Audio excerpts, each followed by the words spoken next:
Alright, what is up guys? So, we have a little educational video for you guys. So, I said I was going to do one of these. So, the first one today, how to stay full on a cut. So, as you guys know right now, I am currently on a 1,000-ish to 1,500-ish calorie deficit. So, I'm in a pretty huge deficit right now.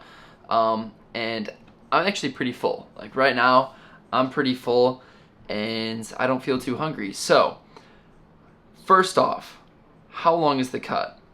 So, I usually have my cut from 8 to 12 weeks, right? So, 2 to 3 months. Getting new with the Microsoft Paint, so don't judge my handwriting right now. But if we go longer than this right here, we are going to obviously feel a lot of diet fatigue, which is going to be hard to counteract. It's going to be hard to use these methods, and overall you just want to stay in this rough range. And if you're on the heavier side, you need to lose like 80, 100 pounds, obviously your deficit's going to be a little longer, but your deficit should also be a lot less steep. So number two, how steep is the deficit? Usually we want a deficit from 500 to 1,000 calories. Now this is because if you're in a deficit of 500 for a week, that adds up to 3,500 calories, which is 1 pound of fat. So 1,000, obviously 2 pounds. Right now I'm in 1,500, 3 pounds. So that is also going to be hand in hand with how long is the cut. So I'm in a 1,500 calorie deficit. I'm going to be losing 3 pounds a week. 4 weeks, I'm done with my deficit. So I'll talk about that in another video about really steep deficits, what I think about them. But let's move on to the Chad Triangle. Alright, so the Chad Triangle is basically how we're going to stay super full on the deficit. Number one being fiber. I'll talk about this. I got it stored away in the little Microsoft Paint right here, but fiber is going to be huge. And then number two, being active. Tell me the last time you guys were doing something you enjoyed, going for a walk with your friends, going out somewhere, not eating, obviously, or playing a sport, going to the basketball park, playing basketball for 2-3 hours. Number one, you're getting your cardio in. Number two, you're not hungry because you're having fun. You'll be hungry afterwards, but during it, you're not going to be so hungry. So, being active, stay active. When you're bored, you are going to be hungry. Don't scroll on TikTok and get your sleep in. Because if you're sleeping more, number one, you're recovering more. Number two, you have a smaller window of eating. So, number three, my favorite, caffeine maxing. Now, caffeine maxing to a certain extent. If you're in a huge deficit, caffeine is your best friend. Now, if you're in a 500 calorie deficit, you're not going to need 800 mg of caffeine, right? That's just going to be so bad for you. For those 4 weeks where you're in a, 1,500, 1,000 cal deficit, you're going to need like 800 mg, right? Now, little Timmy here, right? This is little Timmy. This is you guys. He needs sleep. He needs sleep to recover. And the half-life of caffeine is 6 to 8 hours, right? So, let's say we have caffeine at 5 o'clock and we go to bed at 12, right? That is holy math. That is a 7-hour period. Now let's say we have caffeine at 7 and go to bed at 12. It's a 5-hour period. So, we are still going to have caffeine in our system for a whole hour while we're sleeping. So your deep sleep, which is the first part of your sleep, I'll probably do a sleep video too. While I'm doing this, I'm just getting so many more ideas, but you want to have 6 to 8 hour window between your caffeine consumption because it can really mess up little Timmy's sleep. And sleep, obviously, recovery is the most important thing on a cut because you are breaking down your muscles and you're not providing enough energy to repair it, so you just really need sleep to recover. So now we go down to the macros. Now this isn't a cutting video on how to actually cut. This is how to stay full, but we still need to take into fact macros. Now, we'll start off with the honestly most important, which is protein, because protein is the most satiating macro there is. Now, there is another part that people forget, which is protein actually 20 to 30% of the protein isn't it is actually burned, is actually burned while you're digesting it. So let's say you have 1,000 calories of protein, right? 20 to 30% of that's 200 to 300 calories. So you're just burning 200 to 300 calories to just digest the protein. So if you are in a steep deficit, so for me, 2,500, I'm going to be closer to 1.2 grams per pound. If you are in a smaller deficit and you want more carbs, closer to 0.8. So on a bulk, I'd say closer to 0.8 grams because protein can mess up digestion slightly if you don't know how to properly time it. Now fats, we want to keep this 0.3 to 0.5. This is just for hormones, nothing really else. You can get some fat-soluble vitamins like A, E, D, and K, but honestly you could supplement those as well. Carbs, you're just filling the rest. This is what we're going to be cutting. This is what we're going to be adding if we're going to a maintenance, bulk, whatever. So yeah, and carbs are also where you're going to be getting your fiber. So I'll talk about that later. That's for later, because this is what we need to focus on. Satiety. You guys are in 500 calorie deficits and you are ravenous. Like you're going through your kitchen just trying to eat everything. So what we gotta do is we gotta be satiated. How are we gonna do that? Number one, we're gonna stay hydrated. We have our water, our electrolytes. Our electrolytes being potassium, sodium, magnesium. And when you're properly hydrated, you're gonna be pretty full. You're gonna have this much of your stomach, roughly 20-30% of your stomach being full. Now we have all this space left here. What we're gonna do now is show you what you guys are doing. You guys are right here because you're eating, your rice, your sugar before the gym, and you're leaving all of this empty space, which could be filled by high satiety foods. So we could be filled up here even in a calorie deficit. So we could be pretty full. There is still room to be hungry. You should be hungry on a deficit, but you have this much more room of being full. So how are we going to do that?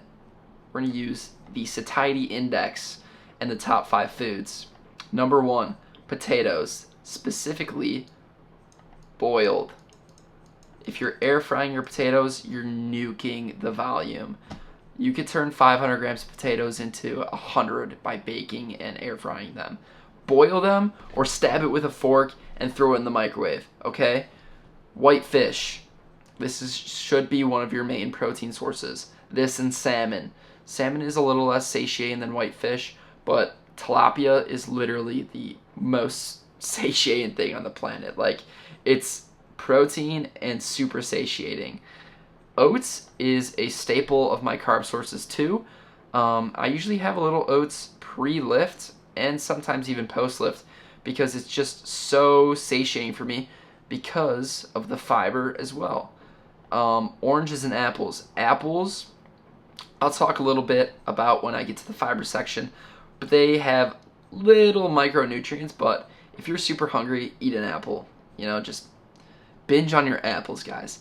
Oranges are actually the highest food in glucose. I could probably make another video on that, like glucose versus fructose, how to properly eat, I guess, like how to break up your macros throughout the day. I can make a video on that. But oranges are actually super high in glucose. They're second to grapes being the highest in glucose. But They're quite satiating, and they are the highest fruit in vitamin C besides lemons. So that's also pretty good. And then lean beef. If you're not eating lean beef, what are you doing? Lean beef is the best food on the planet. If you're not eating lean beef and potatoes and spamming that, don't complain about me. Don't complain to me about being hungry. So spam your potatoes and lean beef. That's also going to de-bloat the hell out of you. Shout out next video. But lean beef and potatoes have insane amount of potassium, especially sweet potatoes. Regular potatoes, they're chill, but sweet potatoes, mog. So you're getting so much potassium from that, you don't even need to supplement potassium anymore if you're just spamming potatoes and lean beef, and then your oats, oranges, apples, white fish, just throw around throughout the day. But yeah, so now we go up here to our micronutrient maxing. Oh wait, I think I missed a section right here. Yes, very important section right here. So this isn't how to schedule a deficit video, but this is quintessential to how we are going to feel full. So let's just say we ate at maintenance. My maintenance is 3,000. Let's say we ate at maintenance and we wanted to cut. We wanted to lose a pound of fat every week. So we cut 500 calories, right? And we go to 2,500. I get pretty hungry at 2,500. So 2,500, you're going to be losing a pound of fat. Now what we could do, right? What we could do is we could eat at maintenance, right? But just add cardio. We add 500 calories of cardio, being 10K steps, being 30 minutes on the Stairmaster. Literally 30 minutes for another meal of food, which is going to be so much more satiating. And it does get to a point, you could add another 200, add another 200. It gets to a point of diminishing returns to where you just can't do anymore for, you just got to start cutting calories. And that for me is usually around 1,000. So 10K steps, 500 for me. And then cardio, another 500, get 10K. Then I'm like, all right, I got to start cutting calories. And slowly 200, 200, 200. You get the gist. So we have two levers here. Cardio is the first lever you should pull. Calories are second. Don't cut them all at the same time, or else you're going to nuke your metabolism. Now, another thing I almost missed. Meal timing. This is something I learned pretty recently, and it's actually changed the game, because I should be starving right now. I'm in a 1,500 calorie deficit, and I'm chilling. So this is what you guys are doing. You guys are like waking up, having your first meal, 8 o'clock. Second meal, probably 12, probably like a pre-workout meal. Then you got your post-workout, like 4. Then you got your bedtime meal, 8. Something like that. It's probably what you guys are doing, right? Because you don't want to feel too hungry at bedtime, blah, blah, blah. Now, you're probably having, 600, 700, 800 calories, right? Now, what if we were to, here's our pre, and here's our post. What if we were to just add another meal at 6, and then add a snack at 10, and just make these meals smaller? You are going to be so much more satiated. It's actually insane. Now, on days where you're super busy throughout this time frame, you can eat, make this into one big meal. Could hurt digestion slightly, not too big. Same thing over here. But in my opinion, I like to stop eating around 6 o'clock. I'll talk about this in the bloating video and the digestion video, but overall, 6 o'clock, I don't like eating past that. I don't get too hungry past that because I'm eating at 8, 10, 12, 4, and 6, and I'm just not hungry, especially when I'm fiber maxing, which is the next thing. So, or not the next thing, we still got micro maxing.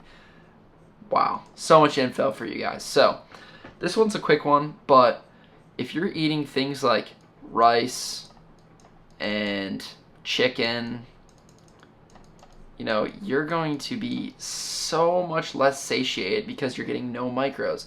Now, if you're eating potatoes and beef, this is going to make you Chad, because you're going to have way better hormones, way better health indicators, and you're just going to feel overall better. You're going to have less brain fog. You're going to be a lot less hungry. So, switch your rice to potatoes, switch your chicken to beef, eat your fruits, eat your vegetables if you want. I personally don't. I don't like vegetables. I think they're not that great for you, but if you're starving, eat your vegetables and eat your fish, and you're going to be chilling. Like, seriously chilling. So, last part, we got stink cell right here. Fiber. Now, this guy right here doesn't take his digestion seriously, so he's going to have to watch the next video, right? Now, in this video, I'm not going to talk about how not to be a stink cell. I'm going to talk how to be satiated. So, we have fiber. Now, there's two types. We have, let me actually type this out. Insoluble. And we have soluble. Holy typing. Now, insoluble is going to be adding bulk to your stool. So what does that mean? That is basically meaning adding poop. Like, just adding volume into your stomach. So insoluble is not water pulling, so it doesn't require water and it doesn't pull water. It just adds bulk in your stomach. And, you know, that sounds bad. You know, that sounds like it's going to bloat you. But if you're starving and not eating a lot of food, adding bulk to your stool's fine. You're not going to get too bloated. So, good source of insoluble, potatoes, oats, and honestly, that's about it. Potatoes and oats are actually half and half of these, so you're going to be hitting both. Now, soluble is going to form a gel. This is going to bind water. So, binding water is actually going to bloat you a lot more than insoluble. So, number one thing with soluble, make sure you're drinking water. Now, a good source of soluble, actually, if we go back, is apples. So apples are great for soluble. It's great for adding gel. It creates a gel to make you less hungry. So it's basically just making a gel in your stomach instead of bulk. And this is going to cause things like diarrhea if overconsumed. But when properly consumed, you're going to be absolutely chilling. So overall, we have all of these things. The number one thing I'm going to say is most important is probably going to be right here. Adding cardio. Do your cardio and eat more. And you're going to be chilling. Second, probably satiety right here. Eating the right foods goes hand in hand with micromaxing, goes hand in hand with fiber. Literally all of these things go hand in hand. Eat properly, eat whole foods, do your cardio, and space out your meals. That's literally the whole gist of the video. But yeah, guys, I'm going to be doing these a lot more. I had a fun time making these, or making this one. The next one, I'm planning on doing maybe a debloat one, how to stay debloated, maybe how to look more shredded, look shredded 24/7. But big shout out to Dorian Sirachi for putting me on Microsoft Paint, putting me on these videos. I didn't want to make videos too similar to his because that would just be stealing content, and I'm not about that. So I want to start off with something original and something I've been dealing with recently, which is staying full on the cut, given that I'm on a 1,500 calorie deficit right now. So if you guys have any questions, you have any comments, you want to see any more videos like this, comment them in the comments, type them down in the comments. But yeah, guys, this is literally how to stay full on a cut. Just, your cut shouldn't be too hard. It should be, you shouldn't be starving. You should be hungry, but you shouldn't be starving. So yeah, guys, thank you guys for watching, and I'll catch you next time.